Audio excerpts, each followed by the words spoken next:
Hola, hola, tengan muy buenos días. ¿Me confirman que pueden oírme, por favor, si son tan amables? Sí, buenos días, sí, sí te escucho. Muy bien, gracias, buenos días. Bien, vamos entonces a dar inicio a la sesión de hoy de la asignatura de procesos especiales civiles y mercantiles en el grupo B1, que es el grupo en el que ustedes inscribieron la asignatura. Y como siempre, me gustaría comenzar abriendo la oportunidad para que si alguno de ustedes tiene alguna duda, alguna pregunta, la pueda formular. Voy a darles unos segundos para eso.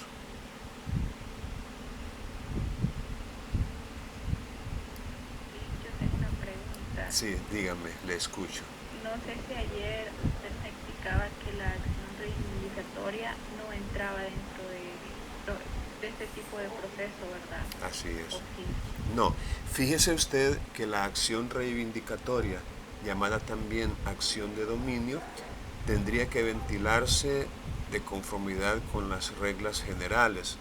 Es decir, tratándose de bienes inmuebles, es un poco difícil, digamos, encontrar un terreno cuyo valor no supere los 25.000 colones o su equivalente en dólares.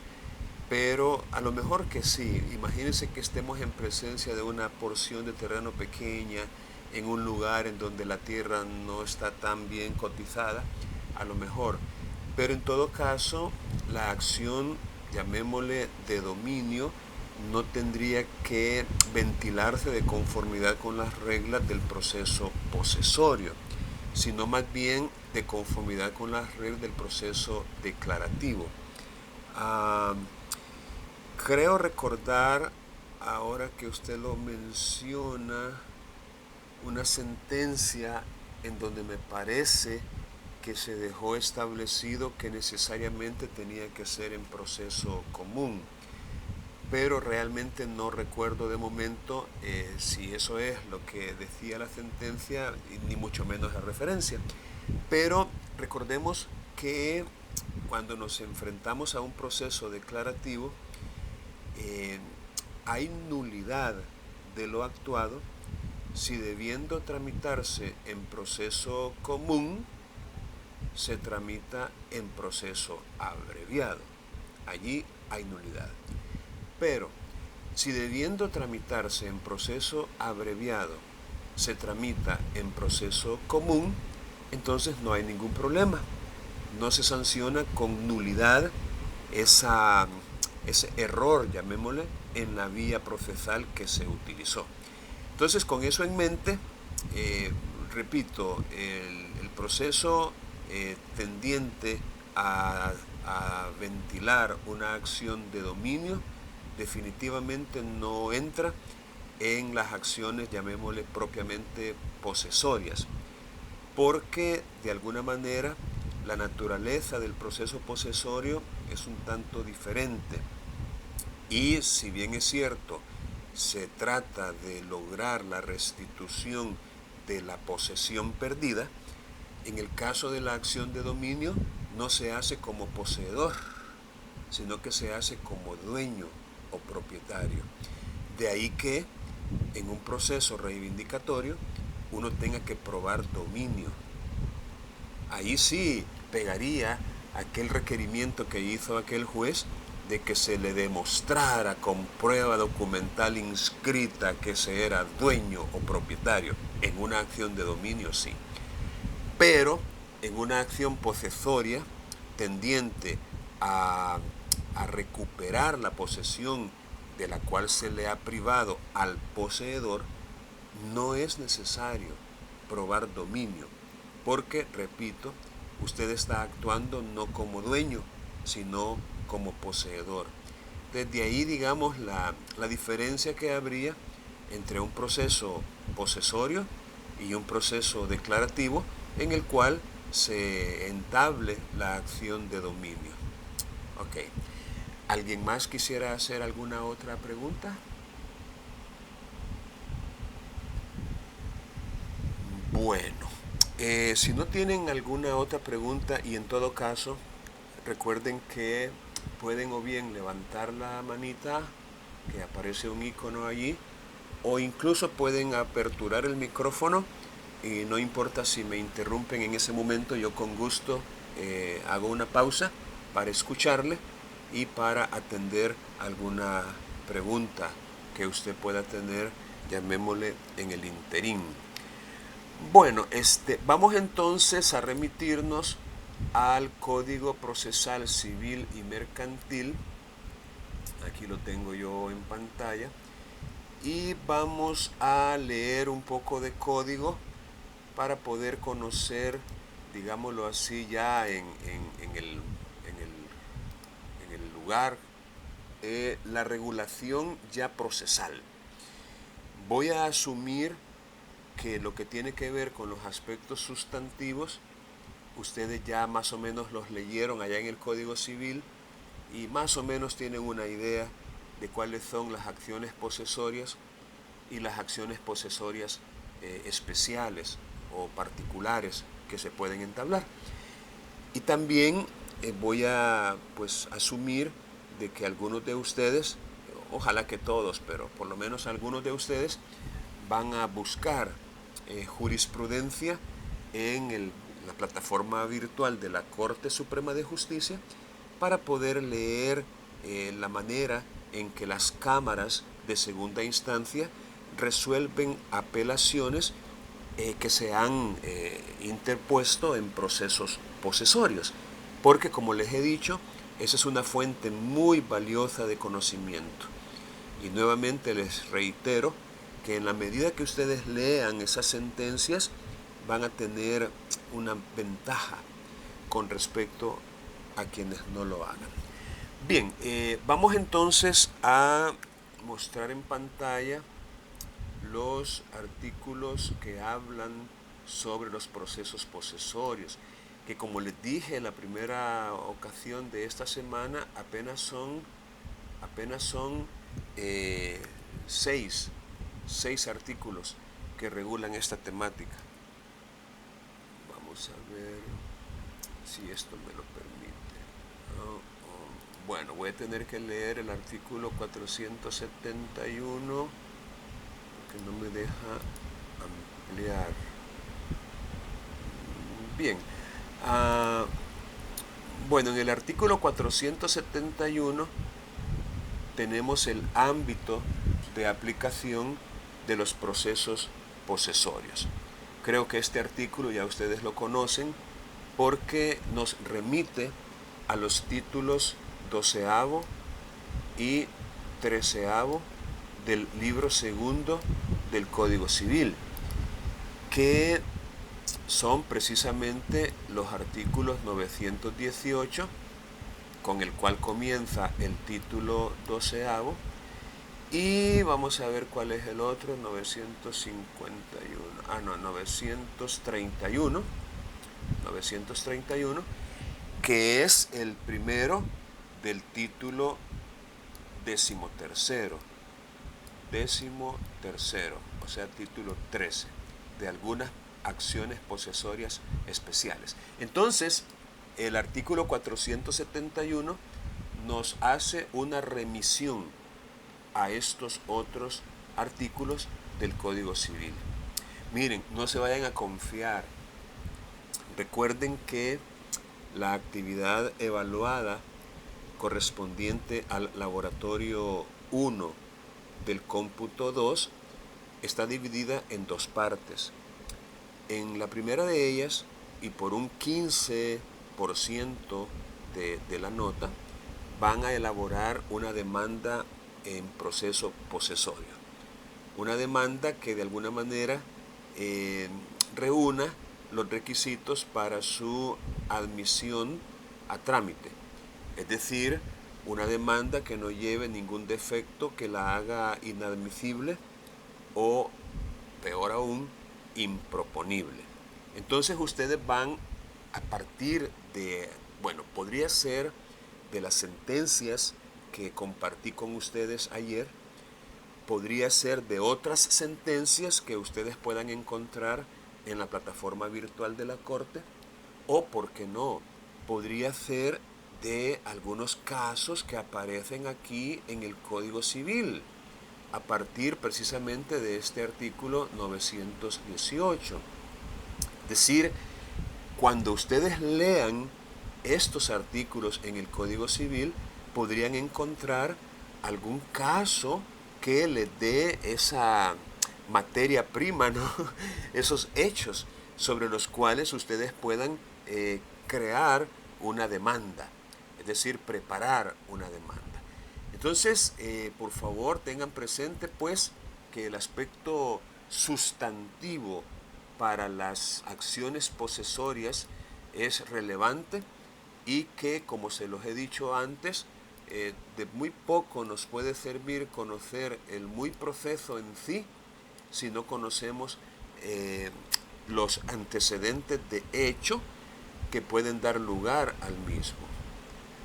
Ok, veamos entonces el siguiente artículo, que sería el 472, y para poder hacerles participar, cosa que a veces me cuesta un poquito, voy a pedirle a... vamos a poner aquí la lista mejor. Ok, Diana, ayúdeme por favor a leer este artículo 472. Buenos días. Buenos días. Procedimiento y competencia. Artículo 472. Las pretensiones reguladas en este título se sustanciarán conforme a los trámites del proceso abreviado, cualquiera que sea su cuantía, con las especificaciones establecidas en los artículos siguientes. Será competente para conocer de estos procesos el juez de primera instancia del lugar donde se encuentre ubicado el bien, con excepción de los juzgados de menor cuantía. Muy bien, muchas gracias. Vaya, aquí tenemos entonces un primer artículo ya en materia puramente procesal o procedimental o adjetiva, el artículo 472. Según esto, el proceso posesorio no tiene, digámoslo así, una estructura o un contenido propio, sino que se nutre de la estructura o contenido del proceso abreviado. Bueno, esto obviamente representa para nosotros una necesidad, pero no es una necesidad que no podamos satisfacer, ya que en asignaturas previas a esta ya hemos aprendido cómo es que se tramita un proceso abreviado. Pero ojo, no vayamos por favor a suponer que el proceso abreviado y el proceso posesorio es lo mismo. No. Recordemos que entre las sentencias que estudiamos ayer hay una en donde se había declarado improponible una demanda posesoria precisamente porque la abogada o abogado que entabló ese proceso lo denominó proceso abreviado.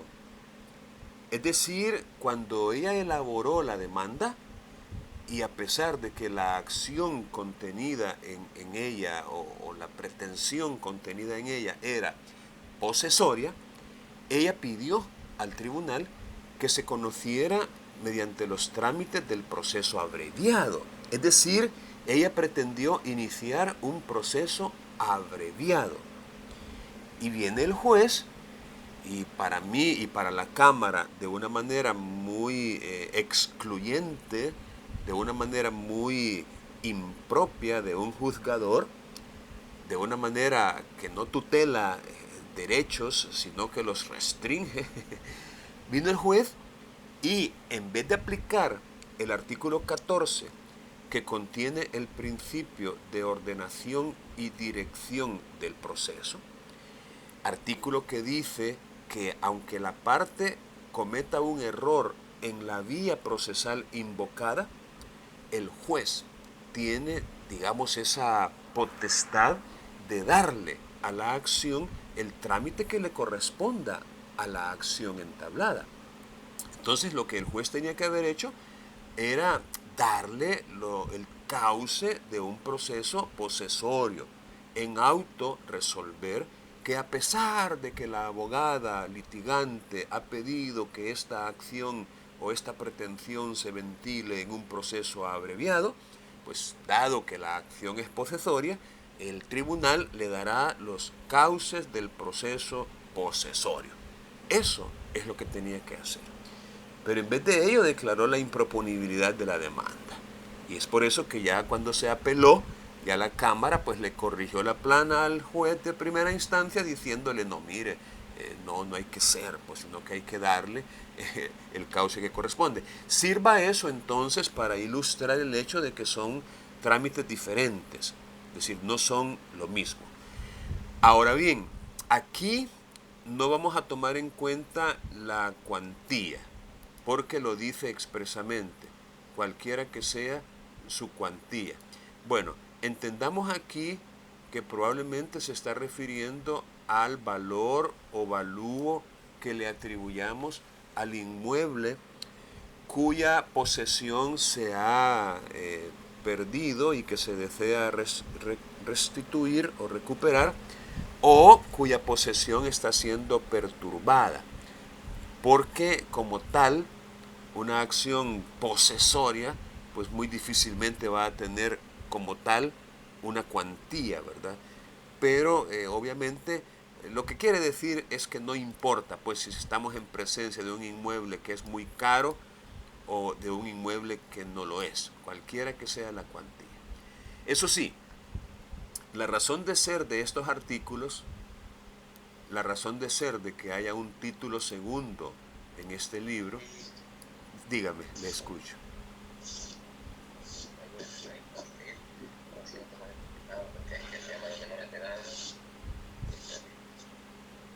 Hola.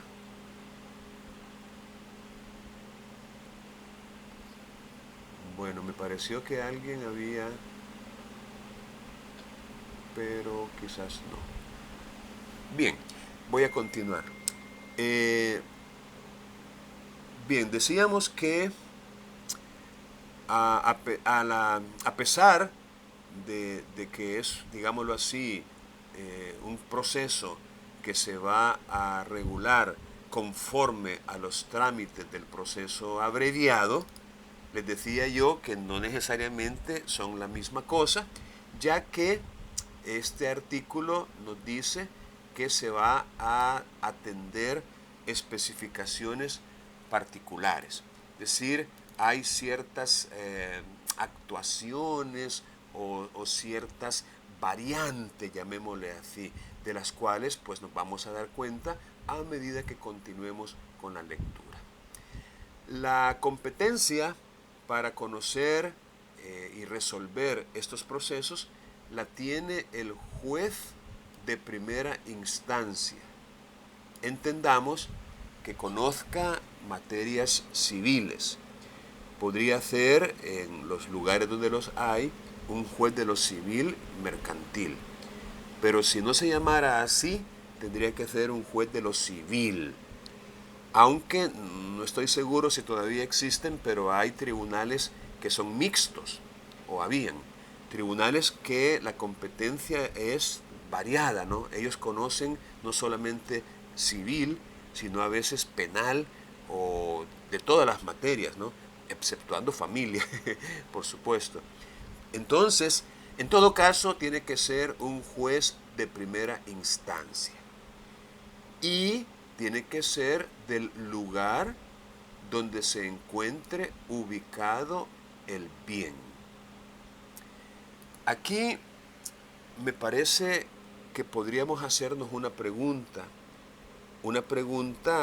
hasta cierto punto válida, y sería la siguiente: si una demanda en proceso posesorio fuera presentada ante el juez del domicilio del demandado, fíjense bien, no ante el juez donde está ubicado el bien, no es eso lo que se tomó en cuenta al momento de elegir el juzgado al cual se estaría presentando la demanda, sino que se tomó en cuenta el criterio, llamémosle general, de que el juez competente es el juez del domicilio del demandado.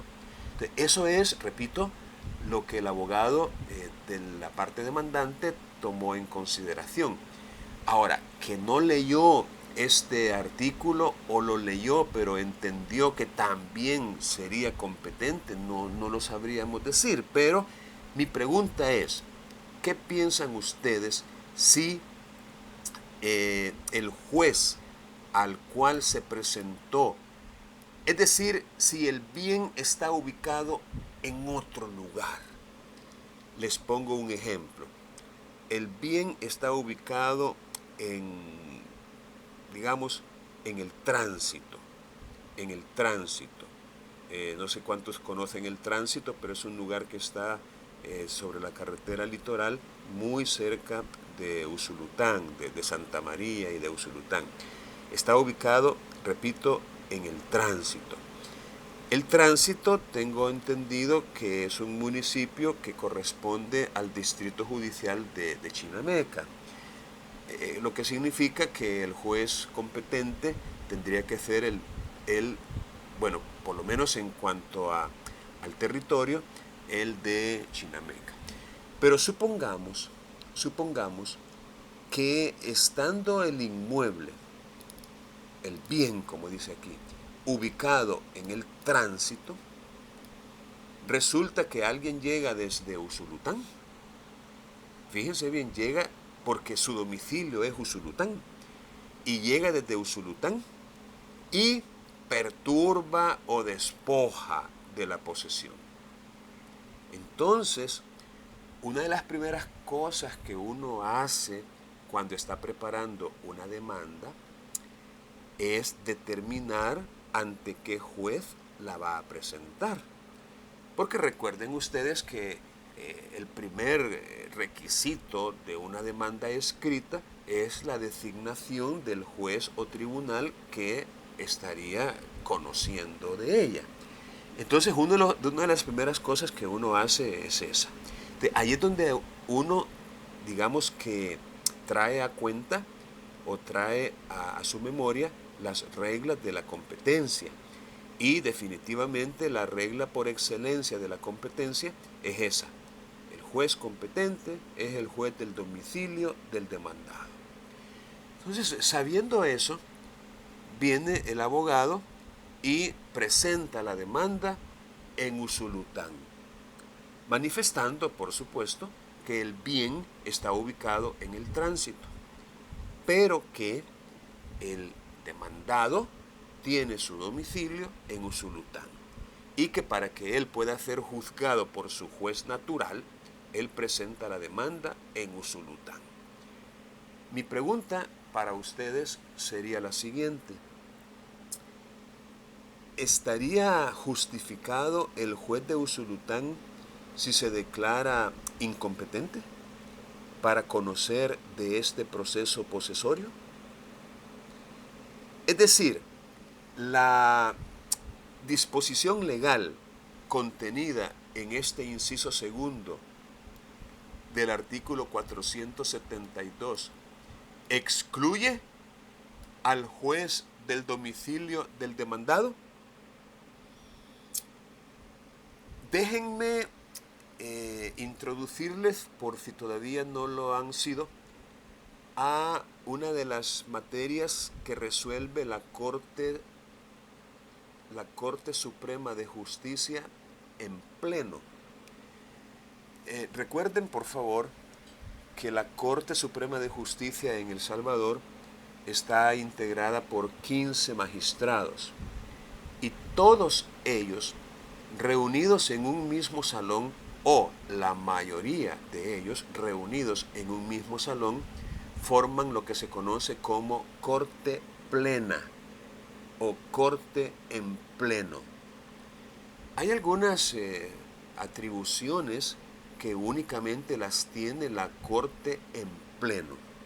Bueno, estos 15 magistrados, por su parte, además de integrar la Corte Suprema de Justicia en pleno, todos y cada uno de ellos también forman parte de una sala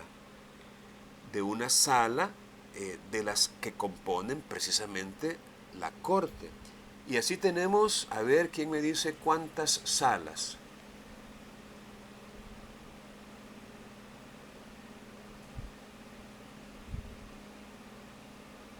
¿Aló? ¿No tengo volumen? ¿No me oyen o qué? Ah, pues no. Ya lo voy a poner en evidencia.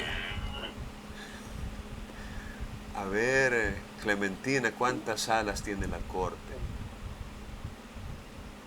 No me voy a salir que un gran montón. Que tiene sala, dormitorio, comedor, patio. Ajá.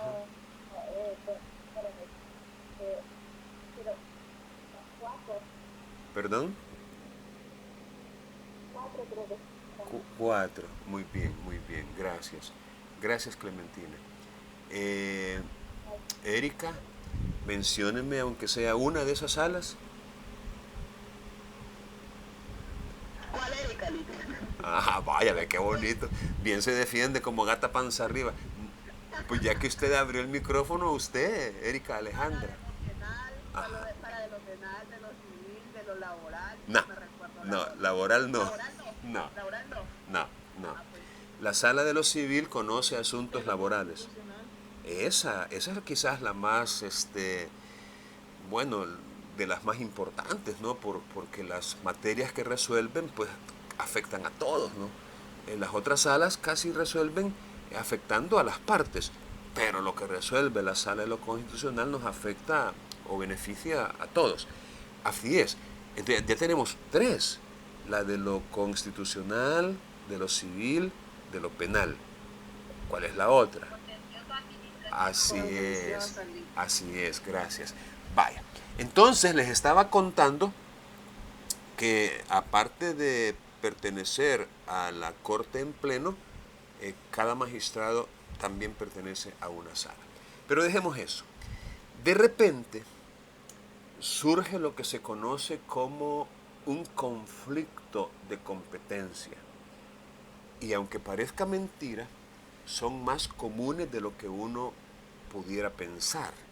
O sea, los conflictos de competencia son aquellas, llamémosle, situaciones que se dan entre dos o a veces más jueces en el sentido de que no tienen claro a quién le corresponde juzgar un determinado asunto. Bueno, para que vean, pues, o sea, no es así como tan sencillo a veces la determinación de quién es el juez competente. A veces los jueces tienen dudas, bueno, unas veces motivadas definitivamente en la ignorancia, pues a veces raya en la ignorancia algunos jueces. Pero de repente podemos encontrarnos ante, llamémosle, disposiciones legales que no son lo suficientemente claras y que por esa ambigüedad u obscuridad generan dudas, llamémosle, razonables en los tribunales, de tal suerte que no saben quién es el juez competente. Entonces, para resolver ese conflicto de competencia, las actuaciones son elevadas a la Corte en pleno. Y la Corte en pleno se encarga ya con imperio, con un carácter vinculante, de determinar quién es el juez competente. Entonces, de momento, les voy a dejar esta inquietud y les anticipo que podría ser objeto de una pregunta en la prueba objetiva evaluada que vamos a hacer de lo que les acabo de exponer. Si estando el bien ubicado en el tránsito, pero el demandado tiene su domicilio en Usulután, sería procesalmente válido demandarlo en Usulután, es decir, ante el juez de su domicilio, o necesariamente tiene que hacerse en Chinameca, es decir, ante el juez de lo civil de Chinameca, porque el tránsito, repito, y si no estoy equivocado, pertenece a el distrito judicial de Chinameca. Miren, voy a hacer un paréntesis. Les pido que descarguen de la plataforma virtual de la Corte la Ley Orgánica Judicial, así se llama. Esta ley es probable que ustedes nunca la hayan leído o visto siquiera, pero siempre hay un buen momento para iniciar ciertos estudios y creo que hoy es un buen momento. Descarguen, repito, la Ley Orgánica Judicial. Y una vez descargada, la cual viene en formato PDF, con un buscador, ustedes pueden allí saber a ciencia cierta quiénes son los jueces de primera instancia que ventilan los casos en los distintos municipios. Recuerden esto, el juez competente para tramitar procesos abreviados es el juez de primera instancia, no es un juez de paz. En los 262 municipios hay jueces de paz, pero no de primera instancia. Entonces usted necesita saber cosas como lo que yo les estoy planteando ahorita. Por ejemplo, si el bien está ubicado en Chirilagua, o en Chapeltique, o en Concepción Batres, o en San Rafael Oriente. Es decir, hay un montón de municipios, pues, Cesori. Y si en ese municipio no hay juez de primera instancia, allí pues en ese lugar, en esa población, ¿quién sería el juez de primera instancia que tendría que conocer de un proceso posesorio sobre la base de que el bien está ubicado en esos lugares que les he mencionado? Entonces, obviamente, yo no sé, y usted obviamente tampoco, y los 40,000 abogados que vemos tampoco, pero para eso está la Ley Orgánica Judicial, para que nosotros podamos, a partir de ella, descubrir cómo es que están distribuidos los tribunales en todo el territorio nacional y a cuál tribunal de primera instancia corresponde determinado municipio. Igual, a veces el problema que tenemos es cuál es la cámara en la cual vamos a apelar. A veces ese es nuestro problema. ¿Cuál es la cámara? Es decir, ¿a cuál cámara tengo que dirigirme para, digamos, para una apelación? ¿O cuál es la cámara? Y ahí pues otra vez la Ley Orgánica Judicial es la que nos ayuda a resolver cuestiones como esa. Bien, vamos a ver Fernando Escobar, está por ahí, ¿verdad? Fernando tengo yo aquí, Fernando Escobar. ¿Me escucha, Fernando? Vaya. Hágame un favor, ¿cuál fue la pregunta que les hice? Vamos a ver si ha estado prestando atención. ¿Cuál fue la pregunta que van a investigar ustedes? La pregunta que vamos a investigar de esta semana o la que les dije, hizo la compañera. Les dije una pregunta y les anticipé que podría venir en el examen que vamos a hacer. No, la verdad, sinceramente. Ajá, lo hallé en curva y estoy seguro que así como a usted, a otros más. ¿Quién recuerda? Hablando de la Ajá. tránsito, Ajá. Chinameca y que teníamos que ver en la ley orgánica judicial. Bueno, eso se los dije, sí, correcto, eso se los dije, pero el caso que les planteé es un poco diferente. ¿Quién lo recuerda? ¿Quién tomó nota o quién podría repetirlo para los demás.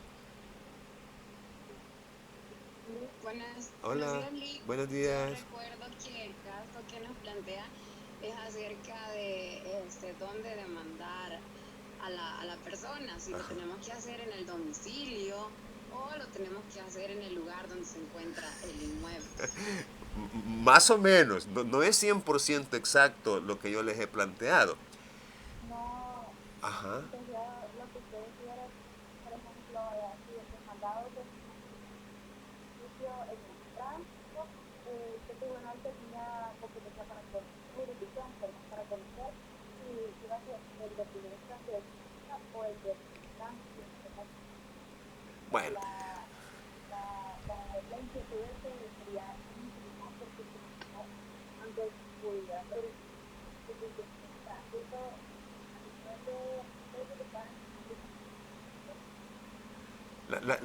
ok, lástima que no se le escuchó muy bien, le cuento. Se oía así como que se apagaba el volumen. Pero bueno, Hola, ajá. ahora sí creo que se escucha bien, Oy- permítame. Que le decía que usted había dicho que si en el juzgado de primera instancia de Chinameca se iba a presentar la demanda por una jurisdicción del tránsito, si la persona tenía de domicilio el tránsito, ¿verdad? No, Entonces, si se iba a presentar no, en Chinameca o no. se iba a presentar en Usulután. No. Mire, ustedes tienen ideas, pero no son exactas. Me da la impresión de que no están escuchando con la atención suficiente y en todo caso no están tomando apuntes. Porque si uno toma apuntes, uno simplemente se remite al apunte y ahí está, ¿no? Para eso son los apuntes, porque la memoria a veces nos traiciona. Miren, se lo voy a repetir. Dígame. no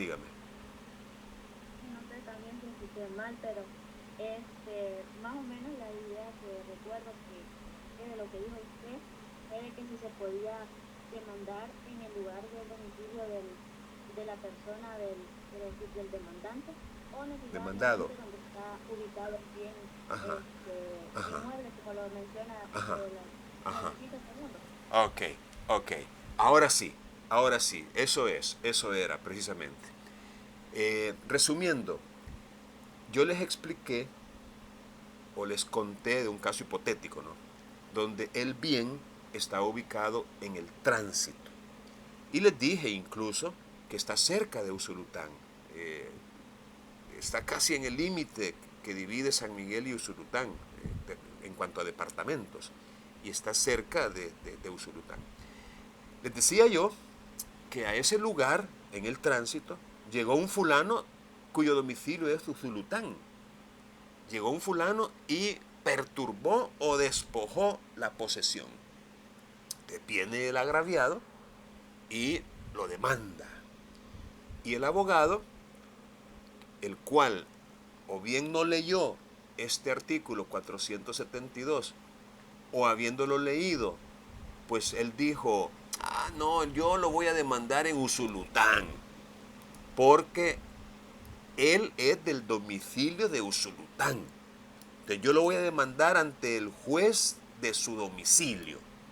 Es decir, hizo caso omiso de esto que dice aquí. El abogado hizo caso omiso de que el juez competente es el juez de primera instancia del lugar donde se encuentre ubicado el bien. Repito, el abogado no hizo caso de esto y se fue para Usulután. Entonces la pregunta que yo les hago es si el juez de Usulután tendría que declarar improponible la demanda por considerarse incompetente por razón del territorio o por razón de la materia, ya que es un proceso posesorio que literalmente dice que el juez competente es el del lugar donde se encuentre. Es decir, estaría justificado el juez de lo civil de Usulután para declararse incompetente y decir el juez competente es el juez de Chinameca, porque el bien está ubicado en el tránsito. Y como en el tránsito no hay juez de primera instancia, y como según la ley orgánica judicial el tránsito le corresponde a Chinameca, entonces el juez competente es el juez de lo civil o de primera instancia de Chinameca. Sí, Dígame. yo estuve revisando aquí la ley orgánica y el juez competente sería el juzgado de primera instancia de Chinameca. Ok. Porque dice que conoce los municipios y entre ellos incluye el tránsito. Muy bien, entonces yo en esa parte tenía razón, ¿verdad? No estaba equivocado al recordar que el tránsito pertenece a Chinameca. Ok, gracias, gracias. Y eso es lo que yo quiero, que ustedes con propiedad, con relación a todos los 262 municipios, puedan no memorizar, eso es absurdo. No vamos a memorizar si hay 262, pero por lo menos saber dónde buscar quién es el juzgado de primera instancia que conoce de los distintos municipios que hay. Eso sí tendríamos que saber cómo hacerlo utilizando la ley orgánica judicial. Pero espero que recuerden pues en qué consiste la pregunta que les he dejado para que ustedes lo averigüen. Miren, busquen en conflictos de competencia. Es más, déjenme hacer un ensayo para ver si podemos entre todos, fíjense bien, jurisprudencia.gov.sv, secciones de búsqueda, jurisprudencia, búsqueda por temas. Vamos a ver, civil y mercantil, quiero ver si aparece.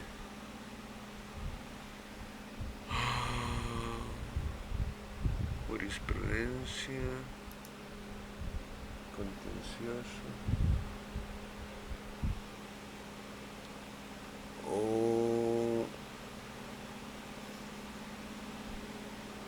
Espérenme que... Aquí está. Jurisprudencia.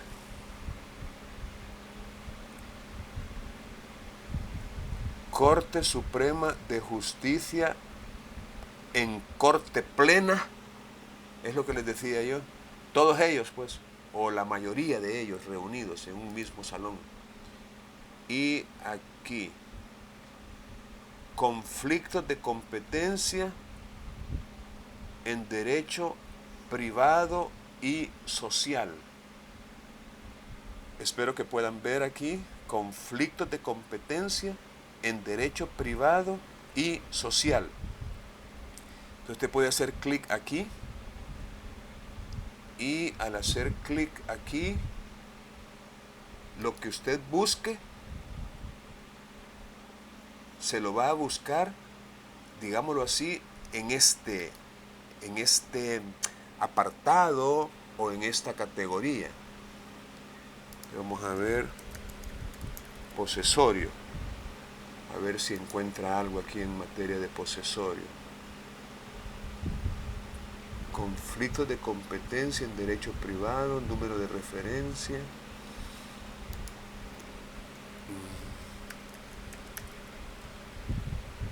No, aquí no encontró ningún registro, dice, en conflicto de competencia. Los hay en materia administrativa, penal y... No, aquí me pide el número de referencia, lamentablemente. Va a haber que buscar de otra manera. Vamos a ver. Conflicto, competencia, proceso, posesorio.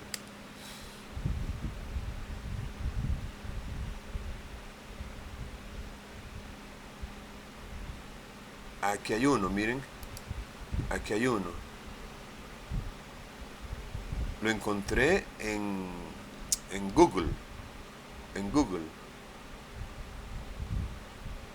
Miren, competencia suscitada entre el juez primero de lo civil y mercantil de San Miguel y el juez de lo civil de Santa Tecla para conocer el proceso posesorio de denuncia de obra voladiza. Aquí tenemos pues un caso de un proceso posesorio en donde se denunció una obra voladiza. Miren qué interesante. Ustedes que están estudiando el proceso posesorio, valdría la pena que revisaran esta sentencia, que es de Corte Suprema de Justicia, en pleno, resolviendo, repito, un conflicto que se suscitó. Es decir, el juez primero de lo civil y mercantil se declaró incompetente. Por eso dice competencia negativa. Yo no soy competente.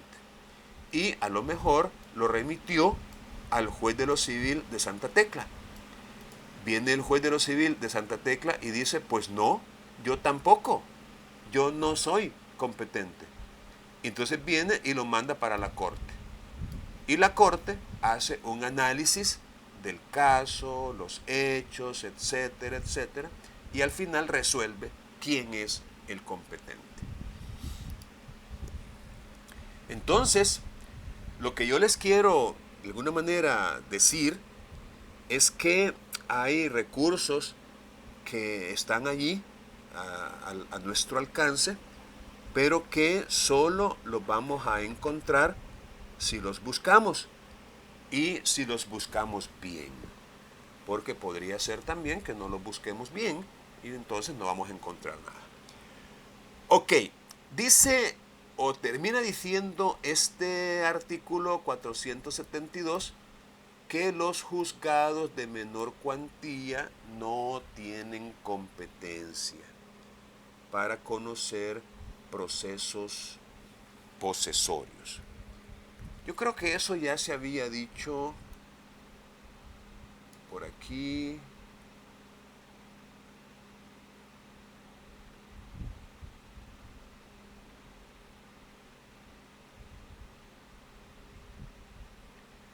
Dice en el artículo 30, del Código Procesal Civil y Mercantil, que los juzgados de primera instancia van a conocer de los procesos especiales regulados en este código. Entonces, ya se había dicho que los procesos especiales van a ser competencia de los juzgados de primera instancia. Y decía aquí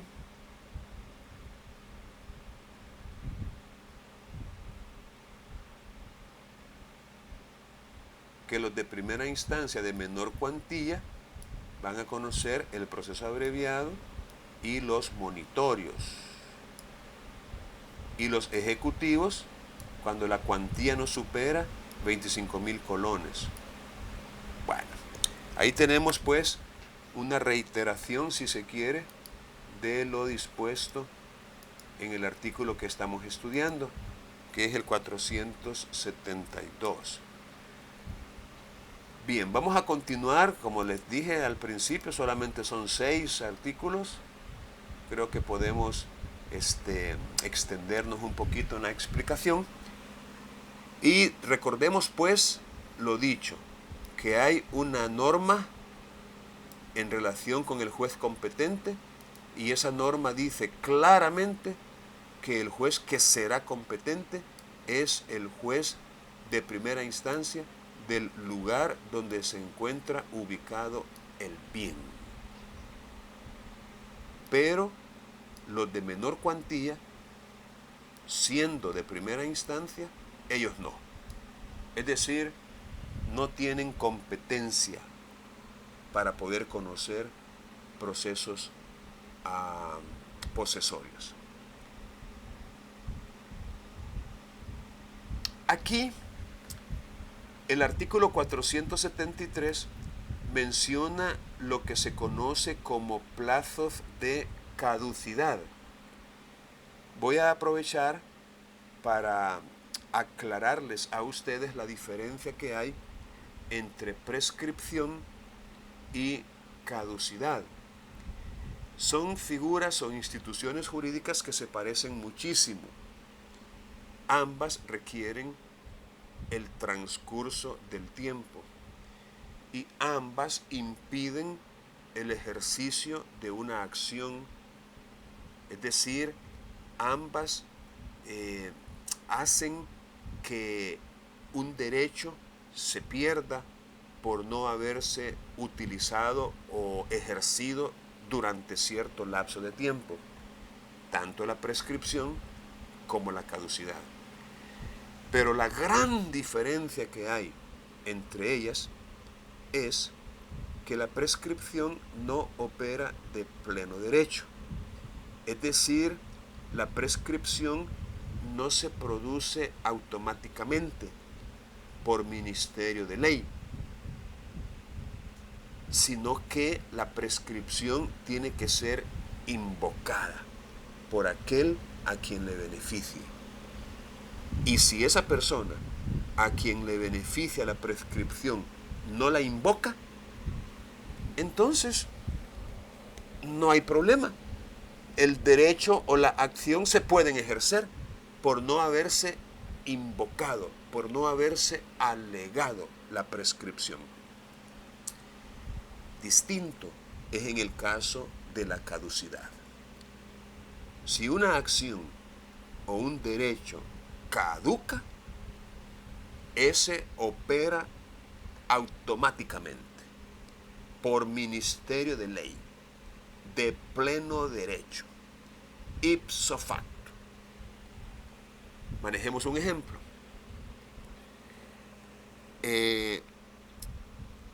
Un proceso ejecutivo se entabla a los 13 años después de que la obligación se hizo exigible. De acuerdo con la ley, la acción ejecutiva prescribe en 10 años, después de que la obligación se ha vuelto exigible. Pero en este caso concreto pasaron 13 años y a los 13 años se presentó la demanda.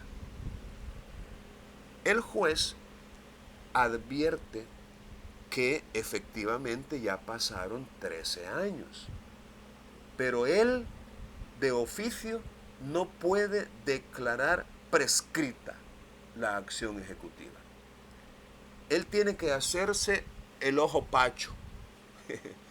Es decir, él no puede, sin que alguien se lo pida, declarar la prescripción.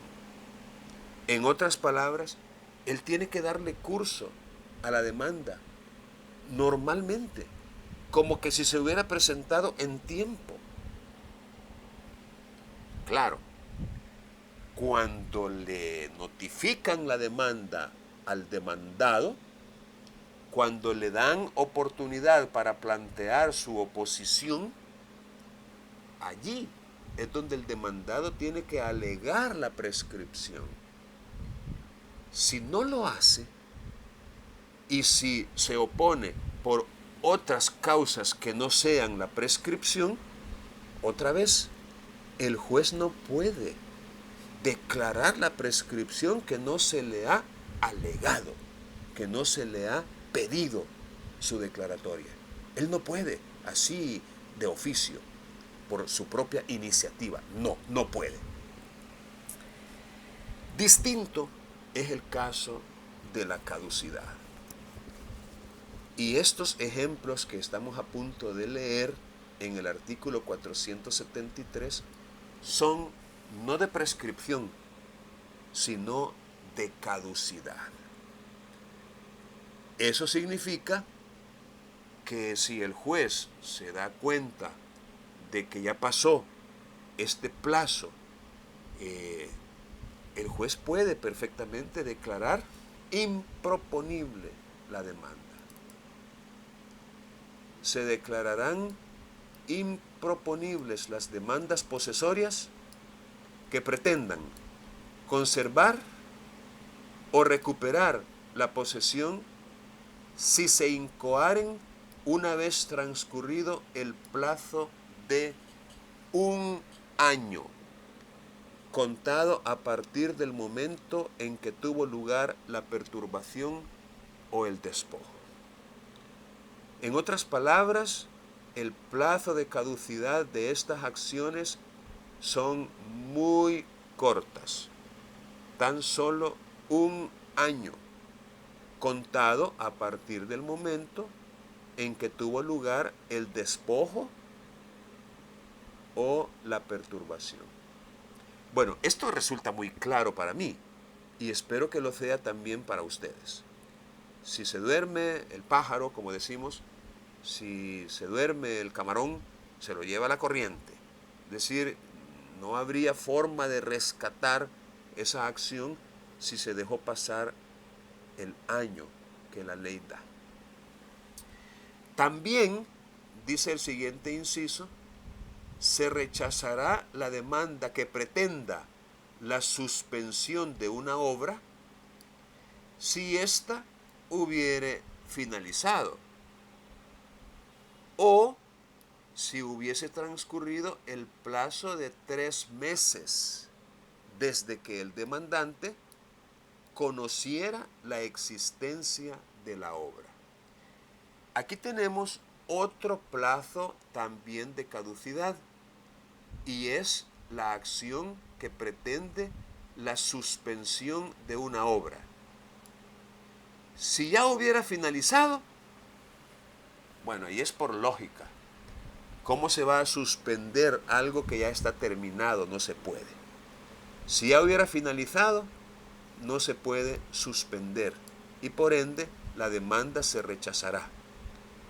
Recházase la demanda entablada porque la obra que se pretende que se suspenda ya finalizó. También se va a rechazar cuando ha transcurrido 3 meses desde que el actor conociera la existencia de esa obra. Quiero ver si podemos encontrar en el Código Civil. Miren, les voy a hacer una aclaración.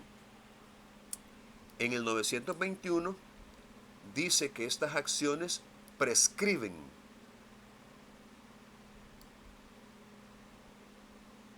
Aquí habla de expiran. Entonces, yo les aclaro, aunque aquí diga prescribe o prescriben, en base a lo que dice el código, que le ordena al juez declarar improponible la demanda, repito, no es prescripción, es caducidad.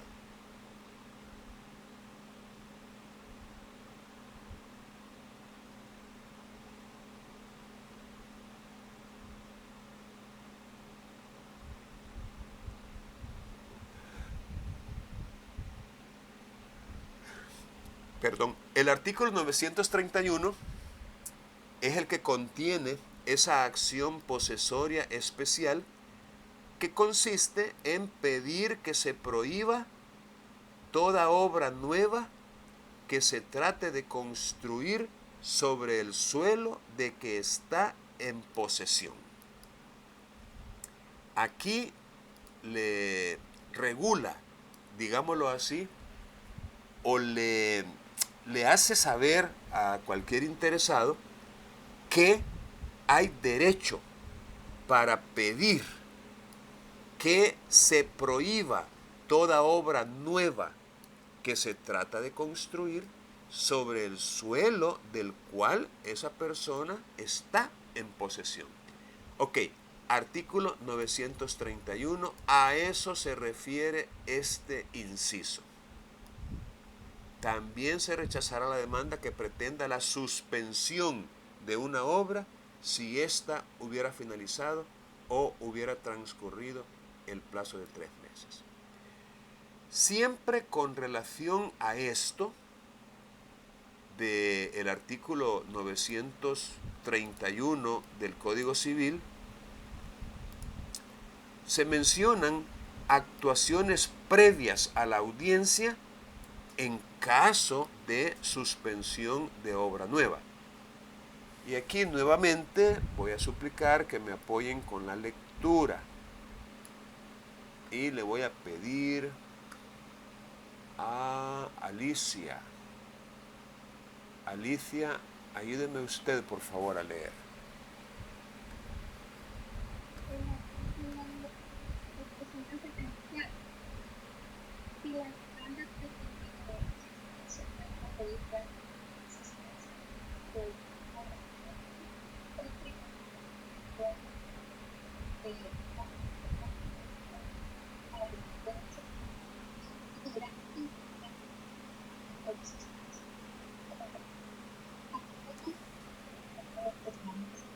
Vaya, Alicia, fíjese que no le escuchamos bien. Yo creo que está muy lejos del micrófono o el micrófono tiene un falso. ¿Y ahora? Se le oye un poquito mejor. Es que yo también no sé, es raro, no sé si también. Podría ser también la conexión a internet. Pero bien, ya nos ayudó con el primer inciso. Voy a pedirle hoy a Ernesto que nos ayude con el siguiente inciso, por favor.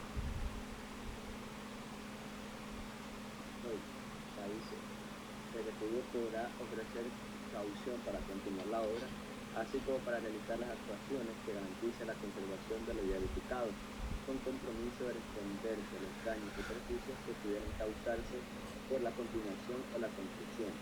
La causa podrá prestarse en cualquiera de las formas previstas en este código si las partes pidieran el reconocimiento judicial.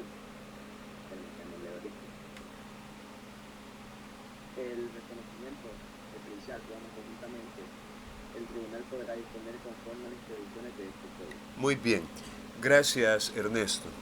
Bien, aquí tenemos entonces, de una manera muy puntual, ciertas actuaciones que son previas a la audiencia en caso de que la acción que se está ejercitando es la que nace del artículo 931 del Código Civil.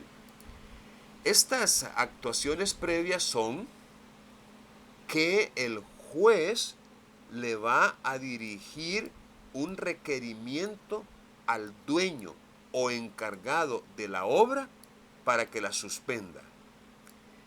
Fíjense que esto no deja de ser bastante interesante. Obviamente tiene todas las características de una medida cautelar. Es decir, porque todavía no ha habido audiencia, todavía no se ha conocido prueba, todavía no se ha acreditado que en verdad es un poseedor. De hecho, todavía ni siquiera se ha acreditado que esa obra exista. Entonces, para mí resulta muy llamativo, muy interesante, que, pues, con solo la demanda y antes de citar para audiencia, el juez dirija un inmediato requerimiento de suspensión de la obra al dueño o encargado. Es decir, repito, no deja de ser muy sui generis esta facultad que la ley le da al juez. Prácticamente está confiando en lo que se le está diciendo por parte del probable poseedor en la demanda. Es un voto de confianza muy grande, ¿no? Porque basta, repito, lo que se pretende en la demanda y la demanda misma para ordenar. El requerido, es decir, el dueño o el encargado de la obra podrá ofrecer caución. ¿Qué es una caución? Una caución es una forma de garantía, es una manera de garantizar la indemnización de daños y perjuicios que se puedan provocar. Una caución podría consistir en el depósito de una suma de dinero, en la constitución de una hipoteca, en la constitución de una prenda, en la firma de un codeudor que solidariamente se obliga a pagar cualquier daño y perjuicio que resulte.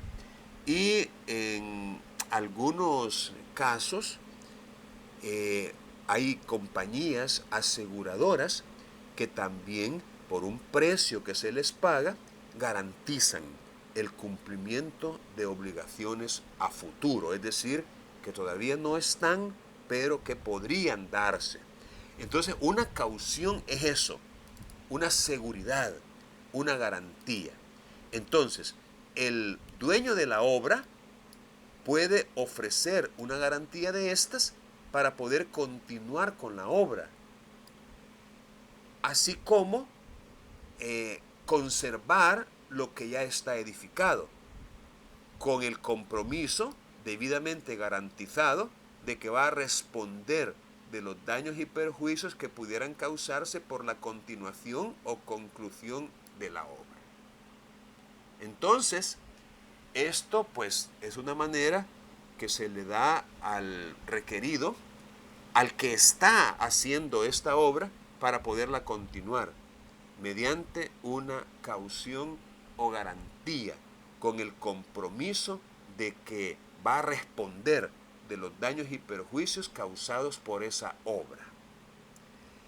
Si las partes pidieran el reconocimiento judicial, el reconocimiento pericial o ambos conjuntamente, el tribunal podrá decir que sí, es decir, podrá aceptar que se haga esos reconocimientos, ya sea por parte del juez o por parte del juez acompañado de peritos.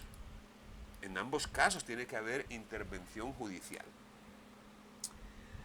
Bien, recuerden, estas dos situaciones del 474 tiene que ver, repito, con la acción posesoria especial regulada en el artículo 931. Y aquí incluso menciona ejemplos más concretos.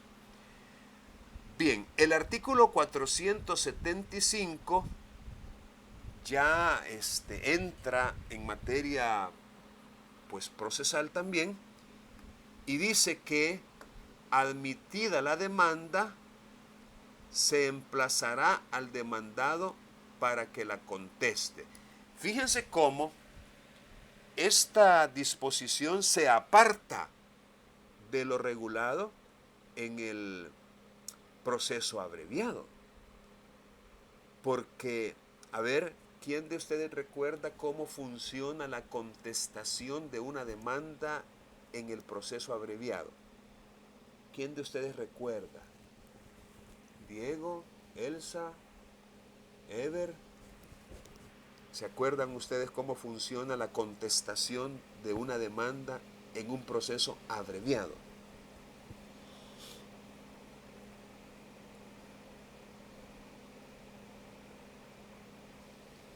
Ah, no. Voy a reabrir esos colectores de procesos declarativos. Ajá. Si no mal recuerdo, en la demanda de abreviado, es en audiencia. Exacto. Ya lo dijo todo. Así es. Es en la audiencia. Es decir, simple y sencillamente se convoca a audiencia. Y en la audiencia, verbalmente, se contesta la demanda. Y si hubiera necesidad y fuera procedente, ahí también se puede contrademandar en la misma audiencia. Así que está bien, esa era la respuesta que yo quería escuchar. ¿Ven la diferencia? En el proceso posesorio, admitida la demanda, por supuesto, admitida la demanda implica que se hizo el examen liminar, el juicio liminar de la demanda. Implica que pudieron haberse hecho prevenciones para subsanar aquellos defectos que la hacían oscura o informal. O implica que en algunos casos no se admitió porque se declaró improponible in limine litis. Es decir, cuando dice admitida la demanda, es porque ya pasó ese filtro. Y ya el juez, después de hacer el examen liminar, después de haber hecho prevenciones y haber sido subsanadas, ya la admitió. Entonces, aquí estamos hablando de un emplazamiento para que la conteste de manera escrita, para lo cual se le da 10 días como plazo. Esa es una oportunidad para que el demandado se oponga a la demanda. Se le dan 10 días para que conteste la demanda en cualquier sentido. Puede ser allanándose o puede ser oponiéndose a la misma. Si el demandado dejó transcurrir esos 10 días sin manifestar su oposición, miren qué interesante. Normalmente, cuando una demanda no se contesta, se tiene por contestada en sentido negativo. Eso es lo normal, que si uno no contesta una demanda, se tiene por contestada en sentido negativo. Es decir, se tiene porque el demandado negó todo. No estuvo de acuerdo en nada. Pero aquí tenemos una situación muy particular. Y es que si el demandado deja transcurrir el plazo sin manifestar su oposición, es decir, sin decir esta boca es mía y me opongo, se va a dictar sentencia estimatoria de las pretensiones del demandante sin más trámite. Eso sí, siempre que haya elementos suficientes para tal estimación. Es decir, si de la demanda y de los documentos que se puedan adjuntar en caso de que existan, es decir, si de la demanda y de las pruebas que se hayan introducido en ella, está un poco raro que de una demanda haya elementos suficientes para estimarla, pero el legislador lo que quiere dar a entender aquí es que no desea que el demandado se quede callado, no desea que el demandado sea omisivo, sino que prácticamente lo sanciona, lo castiga y le dice, mira, te voy a dar 10 días para que te opongas, y si no te opones voy a entender que estás de acuerdo con todo lo que se ha dicho en la demanda, y entonces te voy a condenar. Es decir, voy a ordenar que bueno, según el caso, que dejes de perturbar la posesión o que restituyas la posesión. Voy a tener por cierto lo que se ha dicho en la demanda. Esa es la lectura que tenemos que darle a esta disposición. Ahora bien, si el demandado se opone a la demanda, que es el escenario en el cual obviamente manifiesta expresamente que no está de acuerdo y que por ende niega los hechos, entonces se va a citar a las partes a audiencia. Si el demandado no asiste a la audiencia, o si al asistir no ratifica su oposición, se dictará, sin más trámites, sentencia estimatoria. Otra vez repite lo mismo. Ok, contestaste y te opusiste. Ok, te convoco a audiencia. Si no asistís a la audiencia, obviamente sin causa justificada, o si asistís pero no ratificás la oposición, entonces voy a dictar sentencia estimatoria sin más trámite. Otra manera de sancionarlo ante esa inactividad, ante esa pasividad.